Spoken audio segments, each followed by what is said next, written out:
بسم اللہ الرحمن الرحیم۔ السلام علیکم۔ یہ ایک بہت ہی خوبصورت حویلی تھی۔ اس حویلی کے نواب سلیمان شاہ ابھی کچھ گھنٹے گزرے تھے کہ پوری حویلی میں کوہرام مچ گیا۔ امیروں کی شادی تھی، بڑی دیر سے ختم ہوئی تھی، اس لیے نواب صاحب بھی کمرے میں دیر سے گئے تھے۔ اس وقت تو یوں سمجھیں صبح کے 4 بجے کا وقت تھا۔ اس وقت دولہا دلہن اپنے کمرہ عروسی میں سکون سے سو رہے ہوتے۔ ہر کوئی گہری نیند میں ہوتا ہے، لیکن بات ہی ایسی تھی کہ سب جاگ اٹھے۔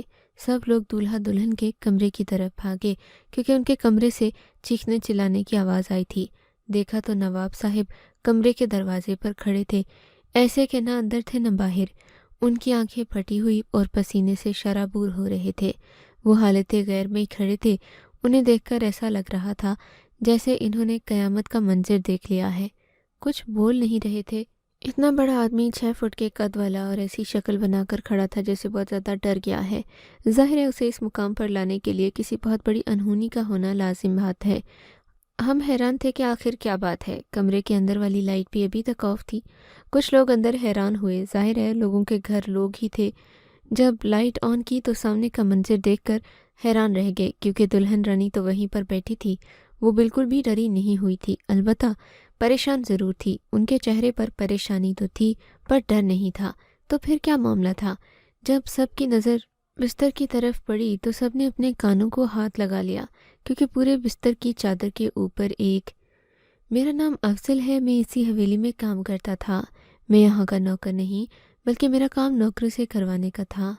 میرے اوپر بہت بڑی ذمہ داری تھی، کیونکہ نوابزادہ سلیمان کی شادی تھی، اور یہ کوئی ایسی ویسی شادی نہیں تھی، پورے شہر نے دیکھنی تھی۔ یہ کوئی چھوٹی شادی نہیں تھی۔ ان کے لیے جس لڑکی کو پسند کیا گیا وہ بھی بہت زیادہ امیر خاندان کی تھی۔ اس کا نام غزل بتایا گیا۔ ہم میں سے کسی نے بھی لڑکی کو دیکھا نہیں تھا، کیونکہ یہ لوگ اپنی بہو بیٹیوں کو چھپا کر رکھنے کے عادی تھے۔ خیر شادی کا دن قریب تھا۔ میں پوری حویلی میں کام کرواتا پھر رہا تھا۔ میرے اوپر بہت پریشر تھا۔ ایک دفعہ تو نواب صاحب خود میرے پاس آئے اور انہوں نے کہا شادی میرج ہال میں ہوگی۔ کون سا میرج ہال بک کیا ہے تم نے؟ میں نے ان کو بتایا کہ روز میرج ہال بک کیا ہے۔ یہ ہمارے بہاولپور کا سب سے بڑا میرج ہال تھا۔ یہاں پر صرف امیروں کی ہی شادیاں ہوتی تھیں، جیسے کسی بڑے سیاسی بندے کی یا پھر کسی بزنس مین کی، اور نواب صاحب بھی تو کسی سے کم نہیں تھے۔ انہوں نے کہا ٹھیک ہے۔ ان کے کمرے کو بھی بڑی خوبصورتی سے سجایا گیا۔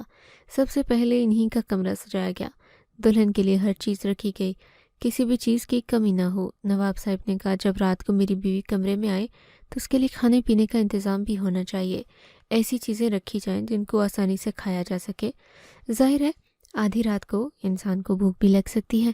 انہوں نے کہا کہ تازہ دودھ، پستے، بادام اور بھنا ہوا گوشت کمرے میں موجود رہنا چاہیے۔ اس کے علاوہ پینے کے لیے 3-4 مشروبات کا ذکر کیا۔ انہوں نے ہمارے پورے بہاولپور کی مشہور سوغات شربت محبت بھی رکھنے کا حکم دیا، جو لال رنگ کا ہوتا ہے۔ موسم بھی گرمی کا تھا، پر وہ کہتے ہیں نا امیروں کے لیے سارے موسم ایک سے ہوتے ہیں۔ سردیوں میں انہوں نے ہیٹر لگا لینے، گرمیوں میں اے سی۔ ہم تو حکم کے غلام تھے، ہم نے کہا ایسا ہی ہوگا۔ وہ اپنی شادی پر بہت زیادہ خوش تھے۔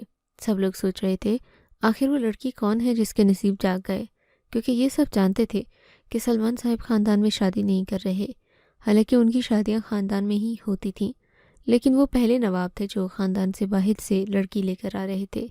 اسی لیے بھی اس لڑکی کو دیکھنے کی خواہش ہر خاص و عام کے دل میں تھی، پر ابھی تک اس کی ایک جھلک کیا، اس کا ذکر بھی کسی کے کانوں تک نہیں پہنچا تھا۔ بس اتنا ہی سنا تھا کہ لڑکی بہت بڑی ڈاکٹر ہے، باہر کے ملک سے پڑھ کر آئی ہے، اتنا ہی کافی تھا۔ پر دیکھنا بھی تو تھا کہ دکھنے میں کیسی ہے۔ کوئی راہ نہ نکل رہی تھی جو اس کی طرف جاتی ہو۔ شادی کا دن قریب آ گیا۔ میں نے سارے انتظامات بہت اچھے سے کیے تھے۔ سلمان صاحب نے کہا آپ نے تو کمال کر دیا، مجھے آپ سے کوئی شکوہ نہیں ہے، سارے انتظامات بہت اچھے ہیں، لیکن روز میرج ہال میں ایک کمی تھی کہ یہ بالکل سڑک کے اوپر تھا، یعنی کوئی بھی سیدھا اندر آ سکتا تھا، اور ہم سڑک پر زیادہ سیکیورٹی اور لوگوں کو کھڑا نہیں کر پا رہے تھے، کیونکہ مصروف سڑک تھی۔ آتے جاتے سب لوگ وہاں سے گزرتے تھے، پر پھر بھی کچھ لوگوں کو کھڑا کیا گیا۔ شاید اسی بات کی کمی تھی، پر اس کمی کو کسی نے فی الحال نوٹس نہیں کیا تھا۔ شادی کا ماحول تھا۔ شاہی انداز میں پردے کے پیچھے بٹھا کر لڑکے اور لڑکی سے نکاح قبول کروانے کا انتظام تھا۔ بڑے لوگ شادیاں ایسے ہی کرتے ہیں، پرانی روایات کو ساتھ لے کر چلتے ہیں، اور ایک ہم ہیں پرانی روایتوں کو بھول بیٹھے ہیں، نئی روایتیں نکال لی ہیں۔ حالانکہ اس طرح سے نکاح کرنا نہ صرف صحیح طریقے کے ان مطابق ہے، بلکہ دیکھنے میں بھی خوبصورت اور دلکش لگتا ہے اور یادگار بھی رہتا ہے۔ سب کچھ ٹھیک تھا، پر ہمیں کیا خبر تھی کیا ہونے والا ہے۔ لڑکی گھونگھٹ میں بیٹھی تھی، دلہن بن کے دور سے بہت خوبصورت لگ رہی تھی۔ اس کا چہرہ کسی کو نظر نہیں آ رہا تھا، لیکن اتنا معلوم ہو رہا تھا کہ لمبے چوڑے قد کی مالک ہے۔ ہمارے سلیمان صاحب بھی لمبے قد کے مالک تھے، تو پھر ان کی جوڑی تو بہت شاندار بن گئی تھی۔ ابھی نکاح ہوئے کچھ وقت گزرا تھا کہ وہاں پر کچھ عجیب ہوا۔ ایک فقیر جانے کیسے میرج ہال کے اندر تک چلا آیا۔ شکل سے بہت بوڑھا اور مسکین نظر آتا تھا۔ چلتے چلتے آیا، سیدھا آ کر سلیمان صاحب کے سامنے کھڑا ہو گیا۔ جالی کے پیچھے ان کی دلہن بیٹھی تھی۔ اس کی طرف اشارہ کر کے کہنے لگا، اس لڑکی کو طلاق دے دے، نہیں تو تیری زندگی برباد ہو جائے گی، کہیں کا نہیں رہے گا، کافر ہو جائے گا، برباد ہو جائے گا، کچھ نہیں رہے گا تیرے پاس، تیرا ایمان بھی ختم ہو جائے گا، تیری یہ شان و شوکت، تیری زندگی برباد ہو جائے گی۔ وہ ایک ہی لائن میں بول اٹھا۔ سلمان صاحب نے جب اس کی طرف دیکھا تو حیران رہ گئے، یہ یہاں پر کہاں سے آیا؟ اس کو اندر آنے کی اجازت کس نے دی؟ یہ کیا الٹی سیدھی باتیں بولتا چلا جا رہا ہے؟ انہوں نے کہا، کون ہو تم، کیا چاہتے ہو، چلے جاؤ یہاں سے۔ ہم لوگ فوراً الرٹ ہو گئے، اسے باہر نکالنے کے لیے آگے بڑھے، کیونکہ ہمارے صاحب کا اگلا حکم یہی ہونے والا تھا کہ اسے یہاں سے نکال دیا جائے۔ اس کا اس شادی میں کوئی کام نہیں تھا۔ وہ فقیر تھا، باہر فقیر کھڑے ہو کر بھیک مانگتے، لیکن یہ کیا کہ وہ اندر آ گیا، سب کے سامنے ہی مشورے دینے لگا۔ پھر بول بھی کیا رہا تھا کہ اس لڑکی سے شادی کرنی ہی نہیں چاہیے تھی، اگر کر بھی لی ہے تو اسے طلاق دے دو، نہیں تو تمہاری زندگی برباد ہو جائے گی۔ ہم لوگوں نے اسے پکڑ لیا، ہمیں صاحب کا ایک ہی اشارہ کافی تھا۔ انہوں نے اشارہ کیا، ہم آگے بڑھے، لیکن جب ہم اسے پکڑ کر باہر لے جا رہے تھے وہ تب بھی یہی بات بول رہا تھا۔ پھر اس نے ایک بہت عجیب بات کہی، شور میں شاید کسی نے اس بات پر دھیان نہ دیا تھا۔ اس نے کہا، جو جیسا دکھتا ہے وہ ویسا ہوتا نہیں، تیری آنکھوں کے آگے پٹی بندھ گئی ہے، جو کچھ دکھائی نہیں دے رہا۔ جو انسان برباد ہونے والا ہوتا ہے اس کے ساتھ ایسا ہی ہوتا ہے، تیرے ساتھ بھی ایسا ہو رہا ہے۔ بڑا غرور ہے نا تجھے خود پر، تیرا سارا غرور مٹی میں مل جائے گا، ابھی بھی وقت ہے، بچ جا، نہیں تو بچانے والا کوئی نہیں ہوگا۔ اس کی آواز بھی اونچی تھی۔ سبھی لوگ حیران ہو گئے، الرٹ ہو گئے کہ یہ کیسا آدمی گھس آیا، کیسی باتیں کرنے لگا۔ خیر اسے وہاں سے نکال دیا۔ سلمان صاحب نے خود اسے دھکے مارے تھے اور کہا تھا، نکل جاؤ یہاں سے۔ شاید وہ یہ ثابت کرنا چاہ رہے تھے کہ ان کی بیوی کے بارے میں کوئی ایسی باتیں کرے تو وہ اسے اپنے ہاتھوں سے سزا دیں گے۔ انہوں نے ایسے ہی کیا تھا، اسے وہاں سے نکال دیا۔ لڑکی کے خاندان کی طرف سے صرف اس کا ایک باپ ہی تھا اور کچھ دیگر رشتہ دار بھی تھے، مگر بہت ہی کم لوگ اس بات پر حیران تھے کہ اس کی شادی میں اس کی طرف سے صرف 2-4 لوگ تھے۔ پر یہ سننے میں آیا کہ وہ ساری زندگی باہر رہی ہے، اس کے باقی خاندان والے بھی باہر ہی ہیں، لیکن اس کا باپ چاہتا تھا کہ اس کی شادی پاکستان میں ہو، اسی لیے شادی میں زیادہ لوگ نہیں آ سکے، جبکہ امیروں کو اس بات سے کیا فرق پڑتا ہے، اس کی شادی ہو، ان کی شادی ہو تو وہ ٹکٹ بھی بھیج دیتے ہیں، اپنے رشتہ داروں کو بلا لیتے ہیں۔ پر یہ ان کے اندرونی معاملات تھے۔ نکاح ہو گیا، سب نے دولہا دلہن کے لیے دعائے خیر کی، اللہ ان کی زندگی میں خوشیاں بھر دے، سب کچھ ٹھیک ہو جائے۔ میں بھی ایک سائڈ پر کھڑا تھا جب میرے پاس کھڑی ایک عورت آ کر بولی، جو فقیر اندر آیا تھا نا، کوئی غلط بات کر کے نہیں گیا، تمہارے صاحب کو اپنے اوپر بہت غرور ہے، آج اس کا سارا غرور ٹوٹ جائے گا۔ جب میں نے اس کی طرف دیکھا تو اس نے نقاب کر رکھا تھا، اس کے کپڑوں کو دیکھ کر ایسا لگتا نہیں تھا کہ وہ شادی میں شامل ہونے کے لیے آئی تھی، ایسا لگتا تھا راہ چلتے ہی اندر آ گئی۔ میں نے کہا، آپ کون ہیں؟ اس نے کہا، میں جو بھی ہوں، پر اتنا جان لو کہ تمہارا جو مالک ہے نا، بہت بڑی مصیبت میں پھنسنے والا ہے۔ یوں سمجھے پھنس گیا ہے۔ میں نے اسے غور سے دیکھا، اس کا حلیہ نوٹ کرنا چاہتا تھا تاکہ بعد میں یہ بات بتا سکوں صاحب کو، لیکن وہ اتنا کہہ کر وہاں سے بھاگ گئی۔ میں نے اسے تھوڑا غور سے دیکھا، وہ ایک نوجوان لڑکی لگ رہی تھی، کافی خوبصورت اور دبلی پتلی سی تھی، بھاگتے بھاگتے مجھے اس کے پاؤں دکھائی دیے تھے۔ ایسا نہیں لگتا تھا کہ وہ غریب ہے، لیکن جس طرح سے خود کو چادر سے ڈھانپ کر آئی تھی، معاملہ کچھ اور ہی لگ رہا تھا۔ یہ بات تو ٹھیک ہے کہ اسے یہاں کسی نے مدعو نہیں کیا تھا، تبھی تو اسے منہ چھپا کر آئی تھی۔ پہلے فقیر کی وہ عجیب حرکت، اب اس عورت کی یہ بات۔ سب لوگ میرے صاحب کے پیچھے کیوں پڑے تھے؟ ظاہر ہے جس بندے کے پاس پیسہ ہوتا ہے اور وہ درویش نیت کا مالک نہیں ہوتا، اس کے اندر تھوڑا بہت غرور اور انا ہوتی ہے۔ کبھی کبھی تو صرف غصہ ہی ہوتا ہے یا پھر سنجیدگی ہوتی ہے، لیکن لوگ اسے غرور سمجھ لیتے ہیں۔ بڑے صاحب کی جو امی تھی وہ بھی چھوٹے گھر سے تھی، تو نواب صاحب کے رشتہ دار ہی تھے، لیکن بہت غریب تھے، اور وہ بھی چاہتی تھیں کہ سلمان کی شادی کسی سیدھی سادھی اور معصوم لڑکی سے ہو جائے۔ انہیں تو صرف ایک بہو چاہیے تھی، مگر کسی نے ان کی بات نہیں مانی۔ خیر، اب وہ اس دنیا میں نہیں تھی۔ لڑکی کا باپ بڑا پریشان نظر آ رہا تھا، ظاہر ہے اپنی اکلوتی بیٹی کو رخصت کر رہا تھا، لیکن پریشانی سے زیادہ اس کے چہرے پر ڈر تھا۔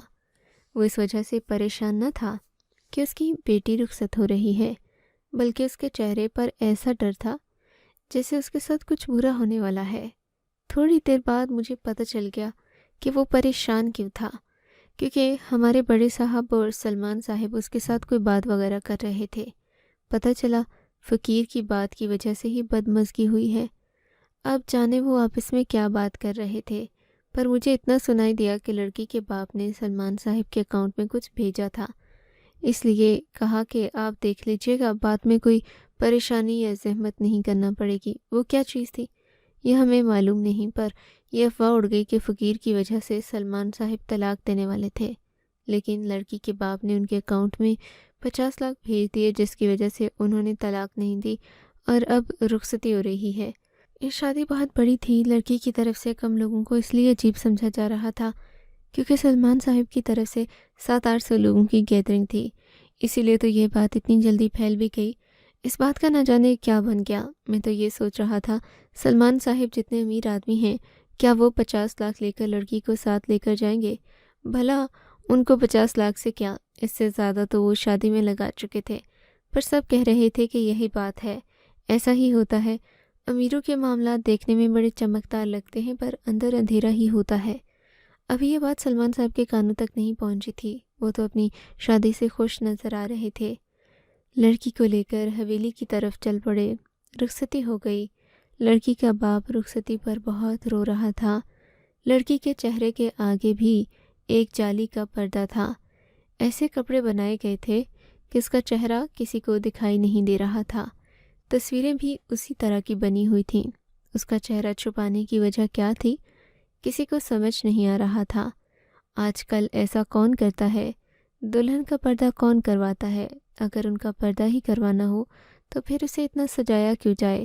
تصویریں بھی تو بننی ہوتی ہیں، لوگوں نے دیکھنا بھی ہوتا ہے، یہی تو یادگار ہوتی ہے۔ لیکن لڑکی کا چہرہ ابھی تک ٹھیک سے کسی کو نظر نہیں آیا تھا، وہ بس دور سے ایک عورت کی طرح لگ رہی تھی، پر کیسی تھی کیسی نہیں یہ کوئی اندازہ نہیں لگا پا رہا تھا۔ ہمارے صاحب بھی اس بات پر چپ تھے۔ ان کو ان کے کمرے میں بھیج دیا گیا۔ کمرے میں جانے سے پہلے انہوں نے مجھے بلایا اور جو چیزیں رکھنے کا انہوں نے حکم دیا تھا پوچھا کہ وہ سب تیار ہیں۔ میں نے کہا جی سب رکھا ہے، شربت محبت بھی رکھا ہے جس کی آپ نے خصوصی فرمائش کی تھی، اس کے علاوہ سب کھانے پینے کی چیزیں، تازہ گوشت بھی بنوا کر رکھ دیا ہے۔ انہوں نے کہا شاباش، میں تمہاری خدمات سے بہت خوش ہوں، تم آس پاس ہی رہنا، میں نہیں چاہتا کوئی بدمزگی ہو، شادی والا گھر ہے، بات سمجھ رہے ہو نا؟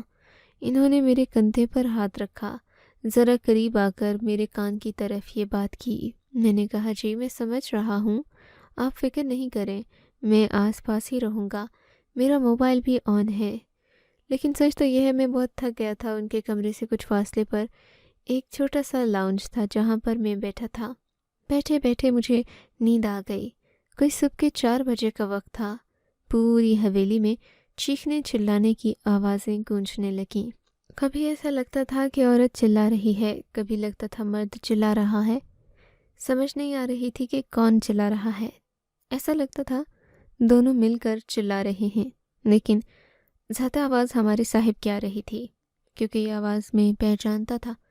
فوراً کمرے کی طرف بھاگنا چاہتا تھا، پر میں نہ جا پایا کیونکہ اس طرح سے میں اندر داخل نہیں ہو سکتا تھا۔ سب رشتہ دار بھی جاگ گئے، بہت دور سے آئے تھے شادی میں، تو 1-2 دن کی تھی۔ یہ تو اس بات پر خوش تھے کہ ان کو اتنی بڑی حویلی میں مہمان نوازی کروانے کا موقع ملا، اسی لیے جلدی جانے کا کسی کا بھی ارادہ نہیں تھا۔ سب لوگ 2-3 ہفتہ پہلے آئے تھے اور ابھی بھی 2-3 ہفتہ بعد ہی جانے والے تھے۔ شادی والے گھر میں تو پھر ایسا ہی ہوتا ہے۔ سب سے پہلے میں اس طرف بڑھتا، کمرے کا دروازہ کھل گیا۔ سب لوگ حیران تھے کہ چیخوں کی آوازیں کہاں سے آئی تھیں۔ باقی سب لوگ بھی پریشان ہو گئے۔ کچھ لوگ تو اندر نہیں جا رہے تھے، کیا سوچ کر نہیں جا رہے تھے یہ سبھی جانتے تھے، پر اب تو اندر جانا ہی پڑتا۔ کچھ لوگ آگے بڑھے جس میں بڑے صاحب کافی رشتہ دار تھے، ان کی پھپھو، خالہ وغیرہ۔ انہوں نے دیکھا بڑے صاحب اپنے کمرے کے دروازے میں کھڑے تھے۔ ان کی آنکھیں جیسے پتھرائی ہوئی تھیں، پسینے سے شرابور ہو رہے تھے، کسی بات کا جواب نہیں دے رہے تھے۔ انہوں نے کہا، سلمان کیا ہوا بیٹا؟ سلمان، لیکن وہ جواب ہی نہیں دے رہے تھے۔ عورتیں کمرے میں داخل ہو گئیں تو سامنے کا منظر دیکھ کر حیران رہ گئیں۔ میں سلمان صاحب کی طرف بڑھا کیونکہ انہوں نے میری ذمہ داری لگائی تھی۔ میں ان کو ہوش میں لانے کی کوشش کر رہا تھا۔ وہ کھڑے تو تھے، پر ایسا لگتا تھا کہ ان تک ہماری بات ہی نہیں جا رہی۔ یہ تو شدید سکتے کی حالت تھی۔ آخر ایسا بھی کیا ہو گیا تھا؟ میں نے بھی دور سے دیکھا، دلہن رانی تو اپنے بستر پر بیٹھی تھی، چہرے سے نقاب ہٹایا ہوا تھا، یعنی کہ پردہ۔ کچھ عجیب سی معلوم ہو رہی تھی، اتنی بھی خوبصورت نہیں تھی جتنا ہم نے سنا تھا، لیکن جب بستر کی طرف نظر پڑی تو حیران رہ گیا۔ عورتیں کانوں کو ہاتھ لگا کر باہر نکل آئیں۔ انہوں نے کہا، یہ کیا معاملہ ہے؟ لڑکی نے رونا شروع کر دیا۔ تھوڑی دیر بعد اس کا باپ وہاں آ گیا۔ اب یہ ایسی بات ہو گئی، کسی کو نہ بتانے میں عافیت تھی۔ سلمان صاحب نے میرا ہاتھ پکڑا، اپنے کمرے میں چلے گئے۔ انہوں نے کہا، کوئی بھی مجھ سے نہ ملے، رشتہ داروں میں بھی مجھے کسی کی شکل نہیں دیکھنی، بس جو تمہیں کہتا ہوں کرتے جاؤ۔ غزل کو اس کے باپ کے گھر بھیج دو، وہ اپنی بیوی کی بات کر رہے تھے۔ میں نے کہا، ٹھیک ہے۔ وہ اپنی بیٹی کو وہاں لینے کے لیے آئے۔ آس پاس کوئی بھی نہیں تھا۔ میں نے لڑکی کو پچھلے دروازے سے نکال دیا کیونکہ یہ بات اگر میڈیا تک پہنچ جاتی تو بہت برا ہو جاتا۔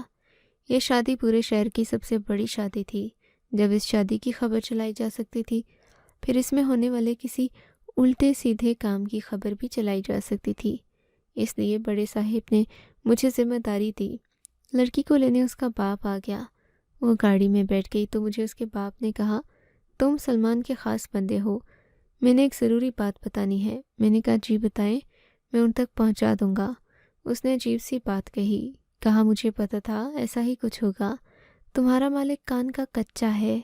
سنی سنائی باتوں پر آ گیا۔ اسے کہنا میں نے اس کے اکاؤنٹ میں کچھ بھیجا تھا، ایک دفعہ اس چیز کو دیکھ لے تو اس کے سامنے ساری حقیقت آ جائے گی۔ میں اپنی بیٹی کو لے کر واپس جا رہا ہوں، پر اس نے اچھا نہیں کیا، واپس نہیں آئے گی اب۔ یہ تمہارے صاحب کی بنی بنائی عزت بھی گئی، اس کے ہاتھوں سے ایک اچھی عورت بھی چلی گئی۔ میں اپنے صاحب کے پاس واپس آیا، وہ کافی پریشان تھے۔ میں نے ان کو یہ پیغام دے دیا۔ انہوں نے کہا، میرا فون لے کر آؤ، میں دیکھنا چاہتا ہوں اس نے کیا بھیجا ہے۔ جب صاحب نے وہ چیز اوپن کی تو حیران رہ گئے۔ کہنے لگا، یہ میں نے کیا کر دیا؟ میں نے کہا، کیا ہوا؟ انہوں نے کہا، اب تو میں یہ بات بتا رہا ہوں تاکہ تم میری مدد کرو۔ ان کا کہنا تھا، میری بیوی نے مجھے اپنے بارے میں ایک بات بتائی۔ اس نے کہا اس کے ساتھ کچھ مسئلہ تھا، وہ کبھی ماں نہیں بن سکتی، پر پھر اس نے اپنا علاج کروایا۔ اس کی ایک حقیقت ہے جو مجھے شادی کی پہلی رات بتا رہی تھی۔ اس نے کہا، میں آپ سے کچھ چھپانا نہیں چاہتی کیونکہ اس وجہ سے شاید بعد میں ہمارے بچے نہ ہو پائیں، مگر پھر اسی ٹائم مجھے میری پرانی منگیتر کی کال آئی۔ غزل کی بات ادھوری تھی، یہ وہی جس کے ساتھ میری منگنی ہوئی تھی، جو میرے خاندان کی تھی، لیکن میں نے اس سے شادی کرنے سے انکار کیا تھا۔ اس نے کہا، تمہاری بیوی عورت نہیں ہے بلکہ ایک ٹرانسجینڈر ہے، جو پہلے ایک لڑکا تھی، بعد میں آپریشن کروا کے لڑکی بنی ہے۔ آپریشن اس نے باہر کے ملک سے کروایا ہے، تبھی تو وہ باہر کے ملک گئی تھی۔ اس نے مجھے میری بیوی کے آپریشن کی رپورٹ بھی بھیج دی۔ مجھے لگا میری بیوی مجھ سے جھوٹ بول رہی ہے، لوگوں کے دماغ میں یہ بات نہ آئے، اسی لیے میں نے بستر پر شربت محبت گرا دیا۔ کیونکہ میں بری طرح گھبرا گیا تھا، میں نے چیخنا چلانا شروع کر دیا۔ میری بیوی بھی چلانے لگی، وہ بھی پریشان ہو گئی۔ مجھے چلا چلا کر یہی کہہ رہی تھی کہ ایسا کچھ نہیں ہے، میں نے آپریشن کروایا تھا، لیکن اپنے آپ کو ٹھیک کرنے کے لیے۔ اس کا مطلب یہ نہیں کہ میں نے اپنی جنس بدل لی، میں لڑکی تھی، بس میرے ساتھ تھوڑا سا مسئلہ تھا جس کو انہوں نے آپریشن سے ٹھیک کروا دیا۔ میری بیوی کے چہرے پر بال اگ رہے تھے، آواز بھاری تھی، لیکن اس نے اپنا آپریشن کروا دیا تو اس کے سارے معاملات ٹھیک ہو گئے۔ اب وہ دیکھنے میں ایک خوبصورت لڑکی تھی، لیکن اس وقت یہ بات سمجھ نہ سکا اور باتوں میں آ گیا۔ اس کے باپ نے مجھے اس کی رپورٹس دیکھی تھیں، اس کے باپ نے مجھے اس کی رپورٹس بھیجی تھیں جو کہ میں پڑھ چکا تھا، لیکن اس بات کا اصل مطلب غلط فہمی اور جلد بازی کی وجہ سے بگڑ گیا۔ صاحب کی عقل نے کام تو کیا، لیکن تھوڑی دیر سے انہوں نے بستر پر لال شربت گرا دیا تاکہ لوگ کچھ اور ہی سمجھیں۔ لوگ یہی سمجھ رہے تھے، اسی لیے لوگوں نے کوئی ایسی ویسی بات نہیں کی، ورنہ بات کہاں سے کہاں تک جا سکتی تھی۔ دیکھا جائے تو دونوں باتیں ہی عجیب تھیں، لیکن جو صاحب کے ساتھ اصل زندگی میں ہوا وہ زیادہ عجیب تھا۔ میں نے صاحب کو یہ بھی بتایا کہ ایک لڑکی شادی میں میرے ساتھ کھڑی تھی، وہ بھی ایسی ہی باتیں کر رہی تھی۔ میں اس لڑکی کا حلیہ پہچانتا ہوں، اسے ڈھونڈ کر لاؤں گا۔ کچھ دن کے بعد میں نے CCTV فوٹیج نکلوائی، پتہ کرایا جب وہ لڑکی اندر داخل ہوئی تو اس نے نقاب نہیں کیا تھا۔ صاحب کو دکھائی تو انہوں نے کہا یہ وہی ہے، میری پرانی منگیتر جو مجھ سے شادی کرنا چاہتی تھی، پر میں نے اسے ریجیکٹ کر دیا۔ جب اس کے پاس گئے، اس سے پوچھا کہ اس نے یہ سب کچھ کیوں کیا تو پتہ چلا کہ اس بابا جی کو بھی لڑکی نہیں بھیجا تھا تاکہ سب کے سامنے فساد بن سکے۔ صاحب کے دل میں شک کا بیج بونا چاہتی تھی، یعنی ہمارے صاحب کے دل میں شک کا بیج بونا چاہتی تھی۔ بڑی دور کی کھلاڑی نکلی، اپنی طرف سے بڑا بن کے آئی تھی، لیکن پکڑی گئی۔ لڑکی کے ساتھ کوئی مسئلہ نہیں تھا، وہ بالکل ٹھیک تھی۔ اگر کوئی مسئلہ تھا تو وہ بھی حل ہو چکا تھا۔ جب غزل بی بی بیمار تھی، اپنا علاج کروا رہی تھی، تو ان کے کسی رشتہ دار تک یہ بات پہنچ گئی۔ انہوں نے کہا کہ لڑکی کے اندر کوئی مسئلہ ہے، یہ پوری طرح سے عورت نہیں۔ غزل بی بی کا آپریشن ایسا تھا کہ باہر کے ملک میں ہی ہو سکتا تھا، لیکن اس کا مطلب یہ نہیں تھا کہ جو آپریشن باہر کے ملک میں ہو وہ اس طرح کا ہو۔ رشتہ داروں میں ایسی باتیں پھیل جاتی ہیں، پھر وہ ایسی باتوں کو ادھر ادھر کرنا اپنا فرض سمجھتے ہیں۔ ان کے ساتھ بھی یہی ہوا۔ بات چلتی چلتی لڑکی کے پاس آ گئی جو صاحب کی سابقہ منگیتر تھی۔ اس نے سوچا اس کے ہاتھ میں تو راب کا ایکا آ گیا۔ اس نے اسی بات کو غزل بی بی کے خلاف استعمال کرنے کی کوشش کی، پر لڑکی کا باپ سمجھدار تھا، جس نے رپورٹ سنبھال کر رکھی تھی۔ ان رپورٹس میں صاف صاف لکھا تھا غزل کے ساتھ کوئی مسئلہ نہیں ہے، پوری طرح سے ٹھیک ہے، بچے پیدا کر سکتی ہے، چھوٹی موٹی پرابلم ہو سکتی ہے، لیکن اس کے بھی امکان کم ہیں۔ غزل بی بی نے یہی سوچا ہوگا کہ میں اپنے شوہر کی شادی کی رات اپنے بارے میں یہ بات بتا دوں گی، اگر اسے کہیں اور سے پتہ چلے گا تو اسے برا لگے گا، لیکن بھانڈا پہلے ہی پھوٹ چکا تھا، اسی لیے تو صاحب نے ایسا رد عمل دیا تھا۔ میں تو یہ سوچ کر حیران ہوں آج کل کیسے کیسے معاملات سامنے آتے ہیں۔ شاید پہلے بھی یہ سب کچھ ہوتا ہوگا، لیکن کسی کو اس بارے میں زیادہ آگاہی نہیں تھی، پر اب تو سب کو سب کچھ پتہ ہے۔ جب انسان چیزوں کے بارے میں زیادہ جاننے لگتا ہے تو زیادہ پریشان ہو جاتا ہے۔ اسی لیے تو کہتے ہیں بھولے اور معصوم لوگ خوش رہتے ہیں، کیونکہ انہیں کسی بات کے بارے میں زیادہ پتہ ہی نہیں ہوتا۔ صاحب کے لیے واقعی مشکل بن گئی تھی۔ لڑکی کا باپ وہ رپورٹس کسی کو بھی دکھانا نہیں چاہتا تھا، اسی لیے اس نے چپکے سے صاحب کے اکاؤنٹ میں بھیجی تھیں تاکہ وہ وہاں سے دیکھ لیں اور کوئی نہ دیکھ لے۔ بس پھر کیا تھا، صاحب نے خوب چکر لگائے جیسا اس لڑکی کے باپ نے کہا تھا۔ اب وہ لڑکی آسانی سے واپس نہیں آنے والی تھی۔ پھر بات معافی تلافی تک چلی گئی، کیونکہ تھی تو ساری ہی غلط فہمی۔ وہ گھر واپس آ گئی۔ دونوں اس حویلی میں ہنسی خوشی ایک ساتھ رہتے ہیں۔ یہ معاملات بڑے نازک ہوتے ہیں، ایسے میں انسان کو سوچ سمجھ کر قدم اٹھانا چاہیے۔ اب آپ لوگ بتائیں، اگر آپ ایسی صورتحال میں پھنس جاتے، شادی کی پہلی رات آپ کو یہ پتہ چلتا کہ آپ کی بیوی دراصل ایک عورت نہیں ہے بلکہ مرد رہ چکی ہے، تو کیا آپ کا بھی ایسا ہی رد عمل ہوتا جیسا کہ ہمارے صاحب کا ہوا تھا؟ آپ کو اگر یہ کہانی اچھی لگی ہے تو اس ویڈیو کو لائک کیجیے، اور اس طرح کی مزید کہانیاں سننے کے لیے ہمارے چینل کو ضرور سبسکرائب کیجیے۔ کہانی سننے کا شکریہ۔ آپ سے ملاقات ہوگی اگلی ویڈیو میں۔ تب تک کے لیے اللہ حافظ۔